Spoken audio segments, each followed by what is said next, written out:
Merhaba arkadaşlar, örgü kanalıma hoş geldiniz. Minik kız çocuklarımız için hem kolay hem de güzel tığ işi bir yelek yaptım. Bugün bu yelek anlatımını sizlerle paylaşmak istiyorum. Yelek örgüsüne yakadan zincir yaparak başlıyoruz. Ben bugün bu yelek anlatımını 6 aylık bebek ölçüsüne göre yapıyorum arkadaşlar. Ama siz bu yeleği aynı sayıda başlayarak 3 aylık bebek için de yapabilirsiniz, 1 yaş bebek için de yapabilirsiniz. 3 ay bebek için yapacaksanız bu yaka arttırmalarını bir sıra önceden bırakırsanız 3 aylık bebek için olacaktır. Bir sıra fazla arttırma yaparsanız da 1 yaş çocuklarınız için olacaktır. Biz bugün 6-12 aylık bebek için yapıyoruz. Bakın yuvarlak roba çalışması yaptım. Modelli yuvarlak roba.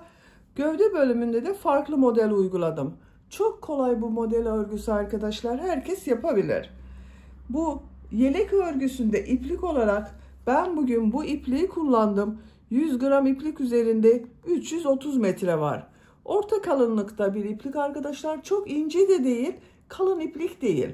Kalın iplik ile yaparsanız sizin yaptığınız ölçü daha büyük olacaktır. Daha ince iplikler tercih ederseniz de daha küçük ölçüde yelek elde edersiniz. Yeni doğan bebek için olur arkadaşlar.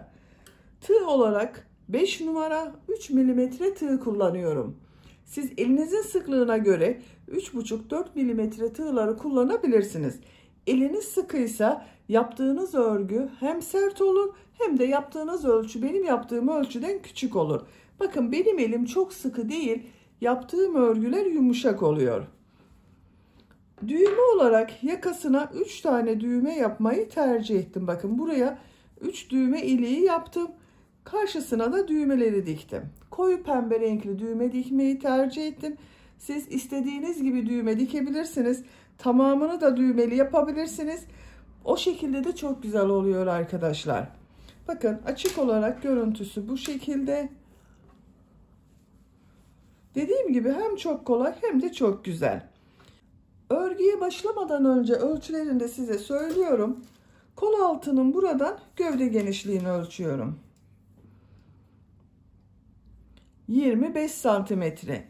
Yüksekliğini ölçüyorum. Kol altından yükseklik 19 santimetre. Omuzdan itibaren tam yüksekliğini ölçüyorum. 32 santimetre. Dediğim gibi ben bugün 6 aylık bir bebek için yaptım. İpliği tığı hazırlayalım. Hep birlikte bu kolay ve güzel yelek örgüsüne başlayalım. Örgü kanalıma abone değilseniz abone olmayı unutmayın lütfen. Örgü kanalıma abone olmak ücretsiz. Örgü kanalıma ücretsiz abone olup orada bulunan zil şeklini dokunarak açık yaparsanız kanalıma video yüklediğim zaman ilk önce size bildirim gelir. Örgülerimden herkesten önce sizin haberiniz olur. İzlediğiniz videolarıma beğeni ve yorumlarınızı yaparsanız çok sevinirim arkadaşlar. Hepinize kolay gelsin. İyi çalışmalar. Örgüye yakadan zincir yaparak başlıyoruz. İlk ilmeği ben bu şekilde yapıyorum. Size nasıl kolay geliyorsa o şekilde yapabilirsiniz. Zincirleri yapmaya başlıyorum. Çok sıkı zincirler yapmıyorum. 66 zincir yapalım. 66 zincir yaptım. Çok sıkı zincirler yapmadım arkadaşlar bakın. Bu 66 zincirin kaç santimetre olduğunu ölçüyorum.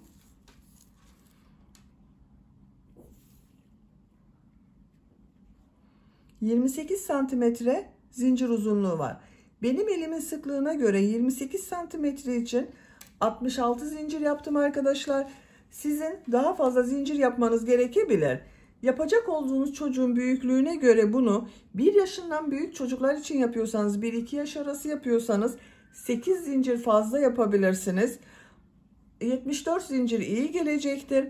Yeni doğan bebek için yapıyorsanız da 3 aylık bebek için yapıyorsanız da 4 zincir eksik yapabilirsiniz. Şimdi bu zincirler üzerine trabzan yapıyorum. Tığ üzerine iplik arıyorum.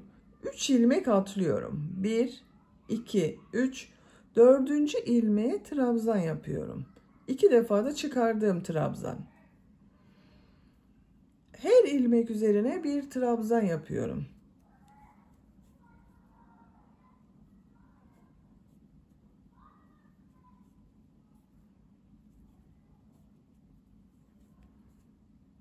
Sıra sonuna kadar devam edelim.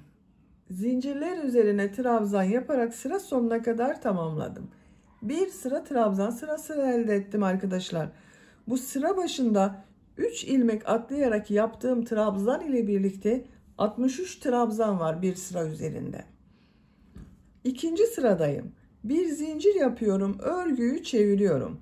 Bu sırada 3 tek bir çift, 3 tek bir çift trabzan yaparak arttırma yapıyorum.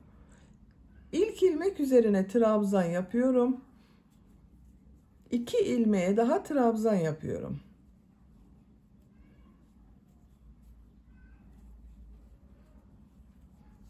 Üç trabzan yaptım.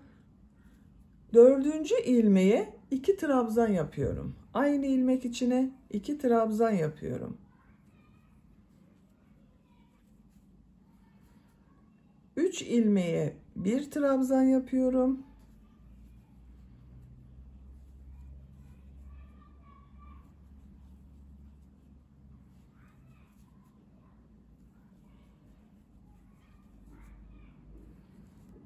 Dördüncü ilmeğe 2 trabzan yapıyorum.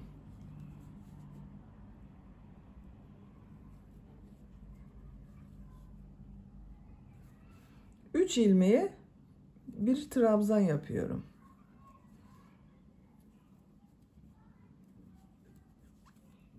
Bakın bu şekilde. 3 tek bir çift, 3 tek bir çift trabzan yapıyoruz. Sıra sonuna kadar devam edelim. Sıra sonuna kadar tamamladım. Bu sırada 3 tek bir çift trabzanlar yaptım. Sıra sonunda yine bakın arttırmadan sonra 3 trabzan yaptım. Kaç arttırma yaptığımı sayıyorum. 1, 2, 3, 4, 5, 6, 7, 8, 9, 10, 11, 12, 13, 14, 15 arttırma yaptım. Bu bir sıra üzerinde 78 trabzan var arkadaşlar. Şimdi model sırasını yapıyorum. Bir zincir yapıyorum. Örgüyü çeviriyorum. Üçüncü sıradayım. Bu üçüncü sırada arttırma yapmıyorum. Sadece modelleri yapıyoruz. 2 ilmeğe trabzan yapıyorum. Model çok kolay. Bakın tığ üzerine iplik alıyorum. Bir ilmek atlıyorum. İkinci ilmeğe trabzan yapıyorum. Tekrar tığ üzerine iplik alıyorum. Atlama yaptığım bu ilmeğe dönerek trabzan yapıyorum. Bir ilmek atlıyorum. Trabzan yapıyorum. Atlama yaptığım ilmeğe dönerek trabzan yapıyorum.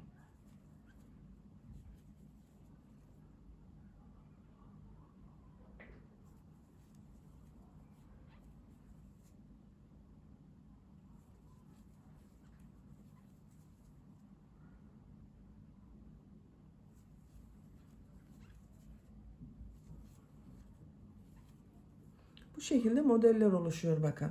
Sıra sonuna kadar devam edelim. Modelleri sıra sonuna kadar yaptım. Sıra sonunda yine 2 trabzan yaptım. Sıra başında da 2 trabzan yaptım. Sıra sonunda da 2 trabzan yaptım. Bir zincir yapıyorum. Örgüyü çeviriyorum. Dördüncü sıradayız. Dördüncü sırada trabzan yapacağız. Yine arttırmalar yapacağız. 3 tek bir çift trabzan yapıyorum. 3 ilmek üzerine trabzan yapıyorum.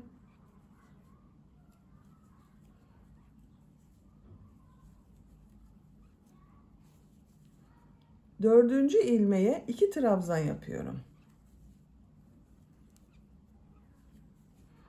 3 ilmeğe 1 trabzan yapıyorum. 3 trabzan yapıyorum arkadaşlar.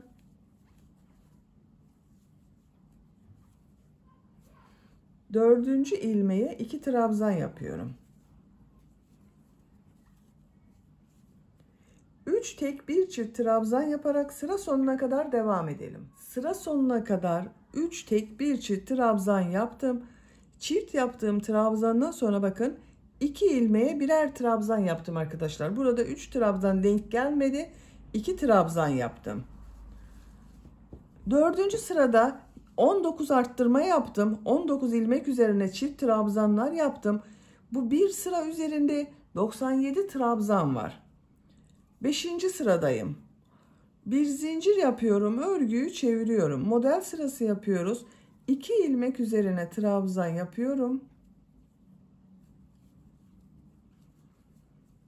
Bir ilmek atlıyorum, trabzan yapıyorum. Atlama yaptığım ilmeğe dönerek trabzan yapıyorum.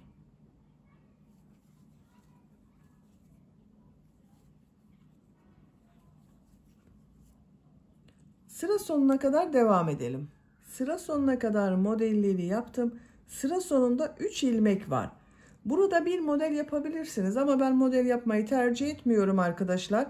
Bu 3 ilmek üzerine trabzan yapıyorum. Dediğim gibi siz bunu bir model daha yapabilirsiniz.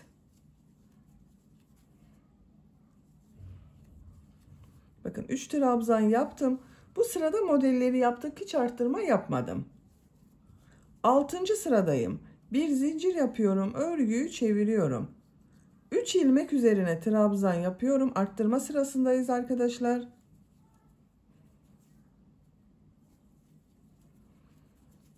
Dördüncü ilmeğe 2 trabzan yapıyorum.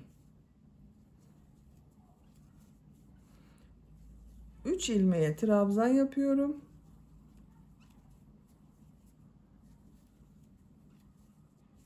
Dördüncü ilmeğe 2 trabzan yapıyorum. Aynı şekilde yine 3 tek bir çift trabzan yapıyoruz. Sıra sonuna kadar devam edelim. Sıra sonuna kadar tamamladım. Sıra sonunda bakın bu arttırmadan sonra 1, 2, 3, 4, 5 trabzan yaptım. Burada arttırma yapmadım arkadaşlar, çok büyük olmasın diye. Bu 6. sırada toplam 23 arttırma yaptım. Bir sıra üzerinde 120 trabzan oldu. 7. sıradayım. Bir zincir yapıyorum, örgüyü çeviriyorum. İlk ilmek üzerine trabzan yapıyorum. Model sırasındayım. 2. ilmeği de trabzan yapıyorum. Bir ilmek atlıyorum, trabzan yapıyorum. Atlama yaptığım ilmeğe dönerek trabzan yapıyorum.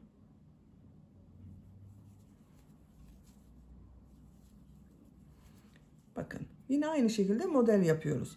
Sıra sonuna kadar devam edelim. Bir sonraki sırada yine burada yaptığımız gibi 3 trabzanı tek trabzan, 4. trabzanları çift trabzan yapalım. Arttırmalara devam edelim.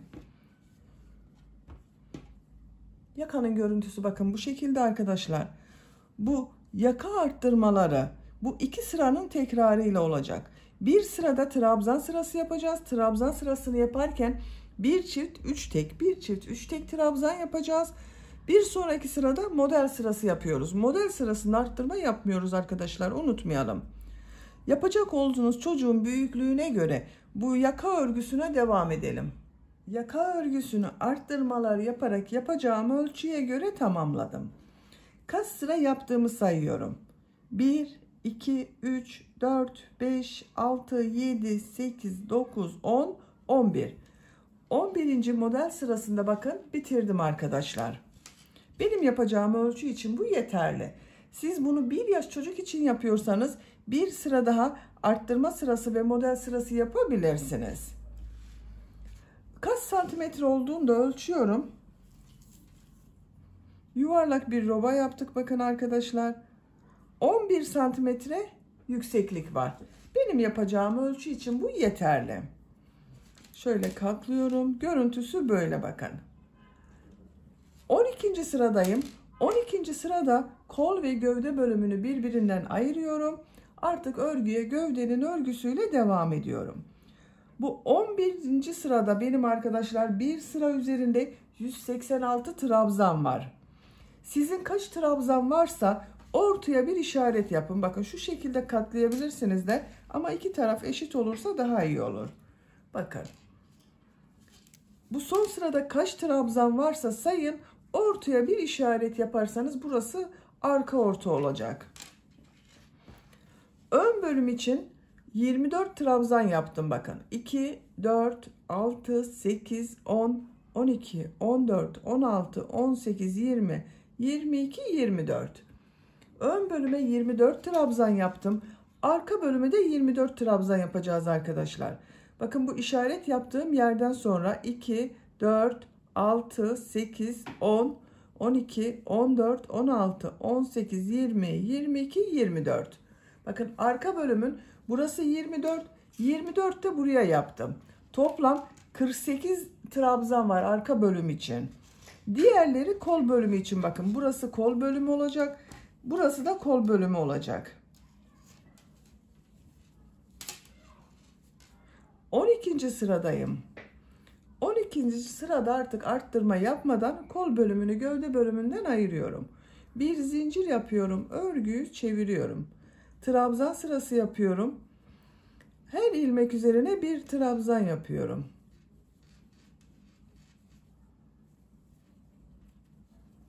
...24 ilmek ayırdım bakın buraya. Buraya kadar devam edelim. Ön bölüm için 24 trabzan yaptım. 2, 4, 6, 8, 10, 12, 14, 16, 18, 20, 22, 24. Tığ üzerine iplik alıyorum. Kol için ayırdığım bakın bütün ilmekleri atlıyorum. Bu işaret yaptığım ilmeğe trabzan yapıyorum.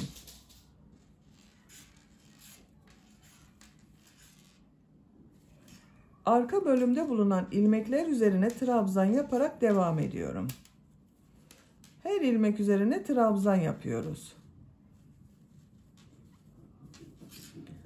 Bu kol için işaret yaptığım bu ilmeğe kadar trabzan yaparak devam edelim. Arka bölüm için 48 trabzan yaptım. Tığ üzerine iplik alıyorum. Bu kolda ayırdığım ilmekleri bakın atlıyorum. Diğer ön bölüm için bu ilk ilmek üzerine trabzan yapıyorum. Diğer ilmeklere trabzan yaparak devam ediyorum.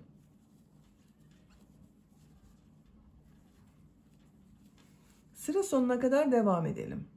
Sıra sonuna kadar trabzanları yaptım arkadaşlar. Bu ön bölümde de 24 trabzan yaptım. Bakın bu sırada kol ve gövde bölümünü birbirinden ayırdık. Artık bakın bu şekilde kol bölümü ayrı.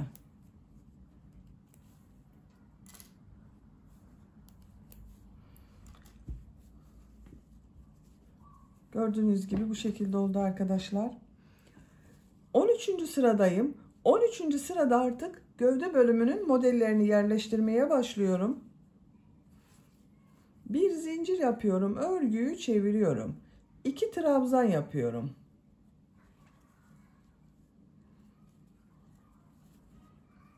Tığ üzerine iplik alıyorum. Bir ilmek atlıyorum. İkinci ilmeğe bir trabzan, 2 zincir, bir trabzan yapıyorum.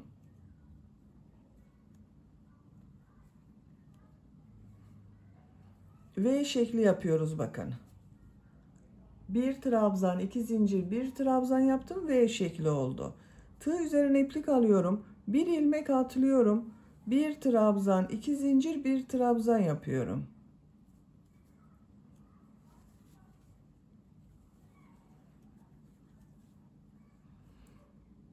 Bir ilmek atlıyorum. Bir trabzan, 2 zincir, bir trabzan yapıyorum.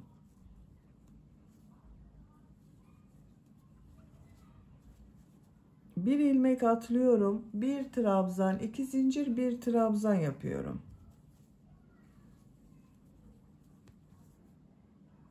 Bu şekilde V şekilleri yaparak sıra sonuna kadar devam edelim.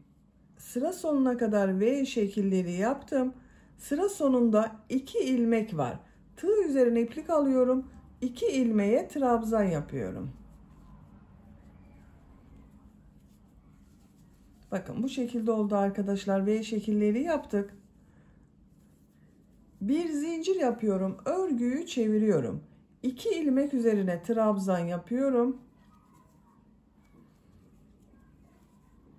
Tığ üzerine iplik alıyorum. V şekli içine 3 trabzan yapıyorum. 1 2 3.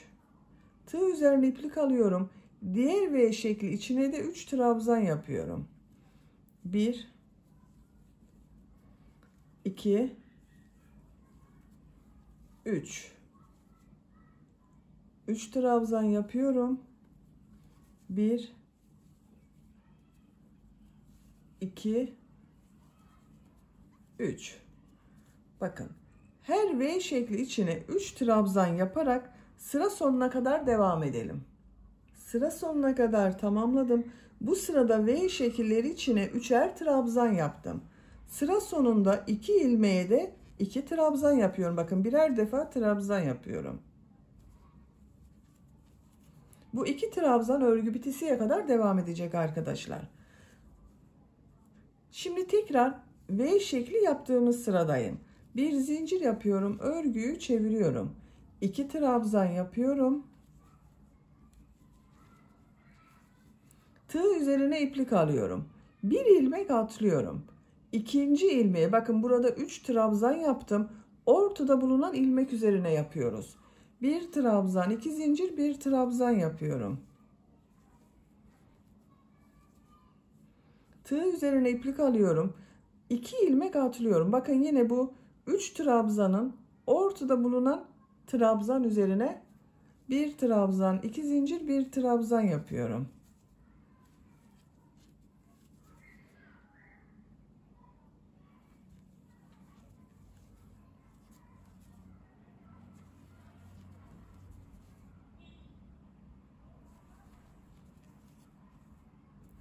Sıra sonuna kadar devam edelim. V şekilleri yaparak sıra sonuna kadar tamamladım.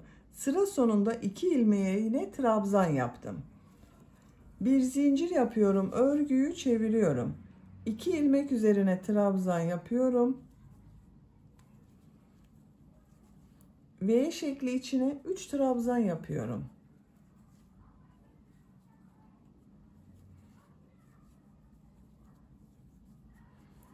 Diğer V şekli içine de 3 trabzan yapıyorum.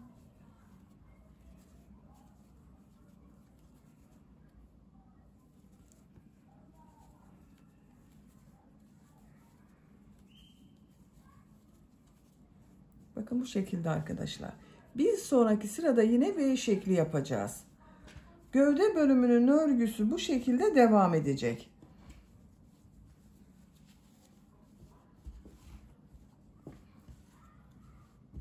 Bu iki sırayı tekrarlayarak bir sırada V şekli yapacağız. Bir sonraki sırada V şekillerinin içine 3 trabzan yapacağız. Yapacak olduğunuz çocuğun büyüklüğüne göre bu sıraları tekrarlayarak gövdenin örgüsüne devam edelim. Gövde bölümün örgüsünü 7 model sırasını tamamladım arkadaşlar. 8. model sırasında V şekilleri yaptığım sırada bitirdim. 1, 2, 3, 4, 5, 6, 7. 7 tam model yaptım. 8. de V şekilleri yaptığım sıradayım. Santimetre olarak ölçüyorum.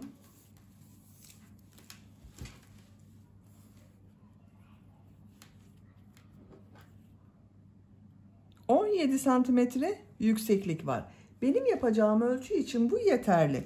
Siz biraz uzun olsun istiyorsanız bir model sırası daha devam edebilirsiniz. 8 modeli tamamlayıp 9. sırada bu V şekillerinde bitirebilirsiniz. Son sırayı yapıyorum. Bir zincir yapıyorum. Örgüyü çeviriyorum. İlk ilmek üzerine sık iğne yapıyorum. Tığ üzerine iplik alıyorum. Bu ilk V şekli içine 6 trabzan yapıyorum.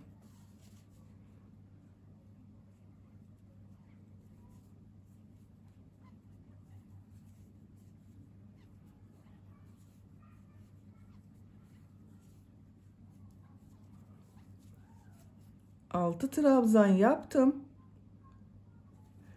Tığ üzerine iplik almadan diğer V şekli içine sık iğne yapıyorum. Tığ üzerine iplik alıyorum. Diğer V şekli içine 6 trabzan yapıyorum.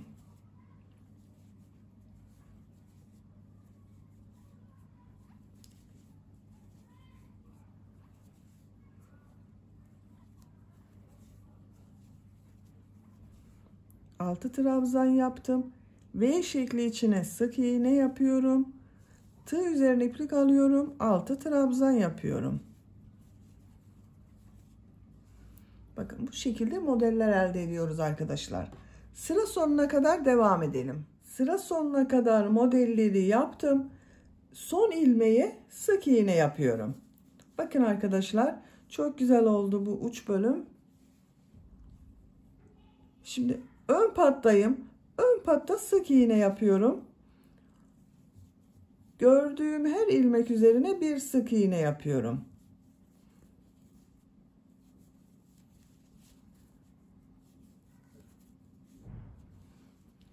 Bu yaka başlangıcına 3 tane düğme iliği yapmak istiyorum arkadaşlar. Bakın bu kol ayrımı yaptım. Bu sıraya kadar sık iğne yaparak devam edelim. Kol ayrımı yaptım. Buraya kadar sık iğne yaptım. Bakın arkadaşlar, kol bölümünü ayırdığım buraya kadar tamamladım bakın. Buradan itibaren yine sık iğneler yapacağız ama 3 tane de düğme iliği yapmak istiyorum. Ben işaretleri yaptım. Bakın birisini hemen bu kol ayırdığım ilmeğe yaptım. Diğerini yaka başlangıcına, üçüncüsünde ikisinin ortasına işaret yaptım. Siz isterseniz tamamını düğmeli yapabilirsiniz. Bakın düğme iliği yapmak için bir sık iğne yapıyorum. Düğme iliği için 7 zincir yapıyorum.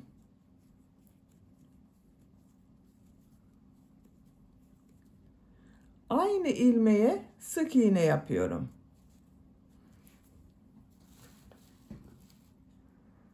Bakın bu şekilde bir düğme dikiyorum ben bunun geçeceği kadar arkadaşlar.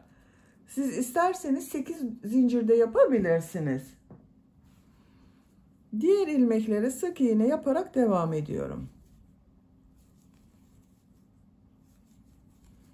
Diğer işaret yaptığım yere kadar sık iğne yapıyorum.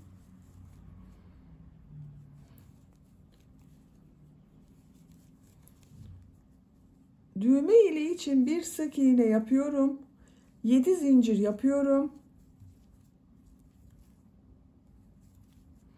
Aynı ilmeğe sık iğne yapıyorum. Sık iğne yapıyorum.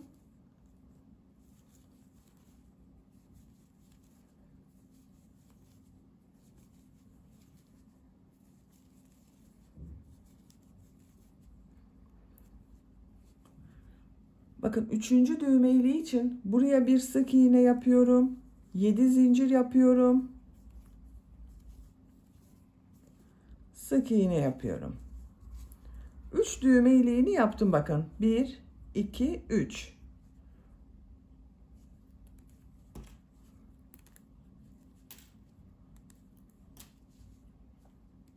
Yaka çevresinde de sık iğneler yapıyorum. Gördüğüm her ilmek üzerine bir sık iğne yapıyorum.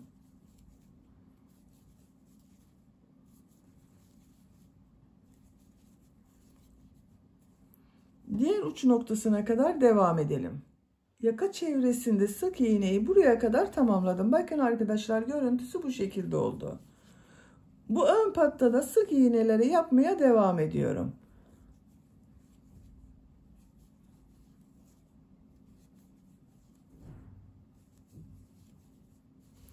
Buraya kadar devam edelim. Sıra sonuna kadar sık iğneyi tamamladım. Model başladığım bu ilmek ile ilmek kaydırma yaparak bitiriyorum. İpliği kesiyorum. Ben kestim arkadaşlar. Bakın bu şekilde oldu. Çok güzel oldu. Düğmelerini de diktim ben. Bakın koyu pembe inci bir düğme dikmeyi tercih ettim. Yaptığım bu düğme iliklerinin tam karşısına birer tane düğme diktim. Bakın açık olarak bu şekilde oldu. Çok güzel oldu arkadaşlar. Yelek örgüsünü bitirdim. Düğmelerini takıyorum.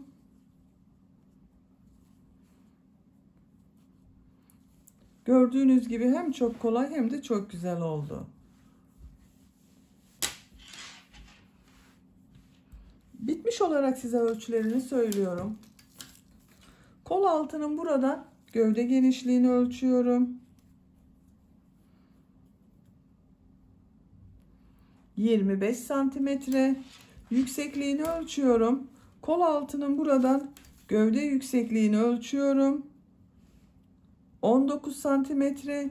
Omuzdan itibaren tam yüksekliğini ölçüyorum. 32 santimetre. Ben bugün 6 aylık bebek için yaptım. Çok güzel oldu arkadaşlar. Beni dinlediğiniz ve izlediğiniz için hepinize çok teşekkür ederim. Örgü kanalıma abone değilseniz abone olmayı unutmayın lütfen. Örgü kanalıma abone olmak ücretsiz. Örgü kanalıma ücretsiz abone olup orada bulunan zil şekline dokunarak açık yaparsanız kanalıma video yüklediğim zaman ilk önce size bildirim gelir. Örgülerimden herkesten önce sizin haberiniz olur. İzlediğiniz videolarıma beğeni ve yorumlarınızı yaparsanız çok sevinirim arkadaşlar. Sizlerle yeni örgülerde görüşmek dileğiyle. Hoşça kalın, sevgiyle kalın.